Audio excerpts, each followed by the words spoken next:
हम आज आप लोगों के साथ एक बहुत अच्छा तजुर्बा शेयर करना चाहते हैं। मुझको याद है कि बेलाडोना की प्रिस्क्राइबिंग मैं बहुत अच्छा नहीं करता था, क्योंकि हम शुरू से ही कॉन्स्टिट्यूशनल प्रिस्क्राइबिंग सीखा और किया।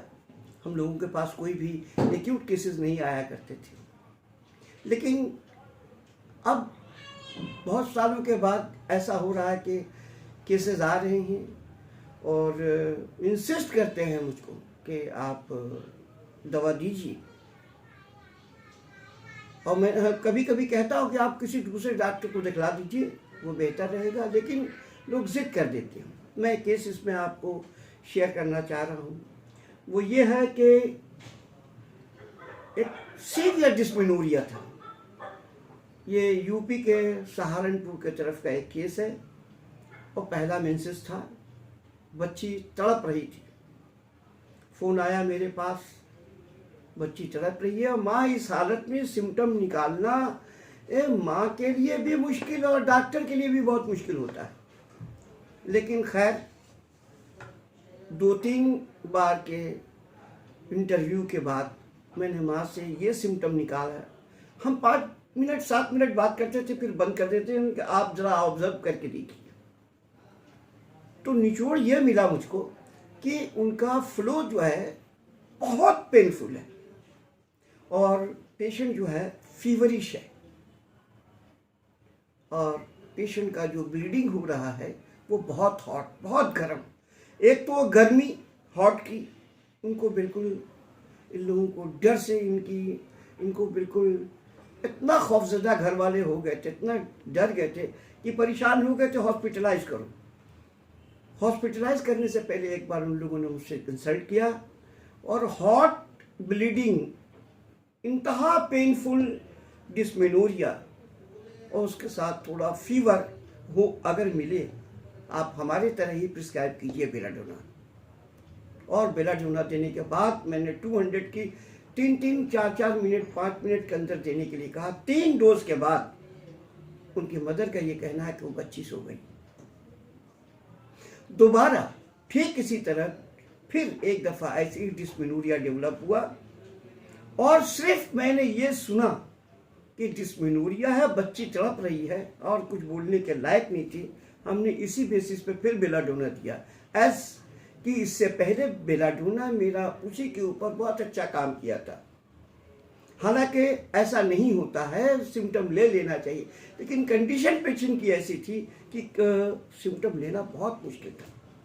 ये टेलीफोन के ऊपर बहुत सारे लोग हमसे पूछते हैं कि आप कैसे प्रिस्क्राइबिंग करते हैं, तो उसका कुछ एग्जाम्पल हम आपको आहिस्ते आहिस्ते आपके साथ शेयर करेंगे और ये देखेंगे कि देखिए टेलीफोन के ऊपर भी कभी कभी बहुत अच्छे रिजल्ट आते हैं, लेकिन ज़रूरी नहीं है कि हर पेशेंट के साथ, हर केस के साथ टेलीफोनिक कन्वर्सेशन के ज़रिए हम इंडिकेशन निकाल पाते हैं। कभी कभी फेलियर भी हो जाता है। ठीक इसी तरह बेलाडोना के सिलसिले में पिछले मंगल को मैं, यानी कल, गुज़श्ता कल हम D&A होम्योपैथिक मेडिकल कॉलेज में गए थे। वहाँ हनीमैन का जन्मदिन मनाया जा रहा था। उस पर मैंने इम्पोर्टेंस ऑफ वियना, हनीमैन के लाइफ में एक टर्निंग पॉइंट था, वो वियना का था। वियना में जाके हनीमैन ने अपने गुरु, जिसकी बड़ी तारीफ की है उन्होंने, डॉक्टर क्रीन, लेकिन उसके साथ जो उनकी ऐसी चीज़ें थी जैसे कपिंग वपिंग, ब्लेड लीटिंग, ये सब हनीमैन ने सीखा नहीं। वहाँ से जो रैशनल था उन्होंने सीखा और उसको अप्रिशिएट किया। उस दिन में मैंने बेलाडोना के कुछ केसेस डिस्कस किए। उसमें एक है कि बेलाडोना को हमेशा प्रिस्क्राइबिंग करने के लिए सीवियर स्पास्मोडिक पेन, दांत का हो तो, आँख का हो तो, कान का हो तो, सर का हो तो, थ्रॉबिंग के साथ होगा और फीवर अगर आ जाए तो never forget to prescribe belladonna in 201 important. Gall bladder के केस में भी बेलाडोना ने मेरे साथ बहुत अच्छा रिजल्ट दिया।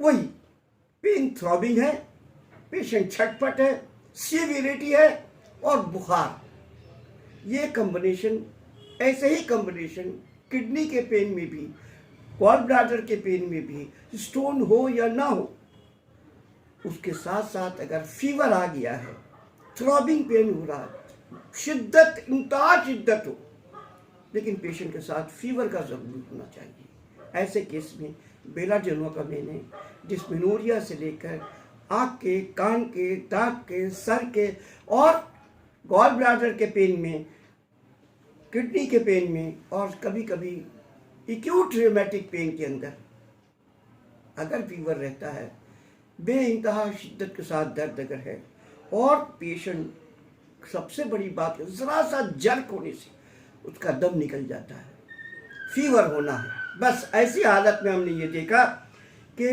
बेलाडोना को अगर रिपीटेड डोज में अगर दिया जाए तो बहुत फेवरेबल रिजल्ट आता है। I please to share this symptomatology as well the cases of belladonna, for which I really get the success as well as good result, satisfaction. आप लोग भी अपनी ज़िंदगी में इस यूज़ करके देखिए, हमें उम्मीद है कि बहुत अच्छा रिजल्ट आपके हाथ से भी हो।